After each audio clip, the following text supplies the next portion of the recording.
நெல்லை கருப்பட்டி காஃபியில் நம்ம டின்னர் என்ன சாப்பிட்டோங்கிற பார்ட் 2 வீடியோ தான் இது. கடையோடைய அட்மாஸ்பியர் பற்றி சொல்லி ஆகணுங்க. பேக்ரவுண்ட் ஒன்னொன்னையும் பார்த்து ட்ரெடிஷ்னல் வேலை சூப்பராக பண்ணிட்டு இருந்தாங்க. பார்க்கவே அவ்வளோ அழகாக இருந்துச்சு. எங்களுக்கு ரொம்பவே இம்ப்ரெஸ் ஆயிடுச்சுங்க. அது கட்டு பொடி இட்லி, சாம்பார், ரெண்டு சட்னி, மல்லி சட்னி சாப்பிட்டா இருக்கு. ரவா தோசை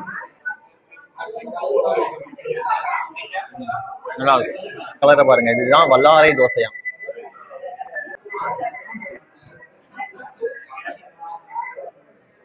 டிஃப்ரெண்டா இருக்கு, நல்லா இருக்கு. கசப்பா அந்த வேலை எதுவும் இல்லை. செட் தோசை இது எல்லா கடையிலுமே இருக்கும். நைஸ், மாவு குளிக்காம இருக்கு, அதனால சாப்பிட்டா நல்லா இருக்கு. டின்னரை முடிச்சுட்டு அவங்க சிக்னேச்சர் டிஷ் கருப்பட்டி காஃபியும் டேஸ்ட் பண்ணி பார்த்தோம். ரொம்பவே நல்லா இருந்துச்சு. இன்னொரு ஷார்ட்ஸில் மீட் பண்ணலாம். லைக் அண்ட் சப்ஸ்கிரைப் பண்ண மறந்துடாதீங்க. பாய் பாய்.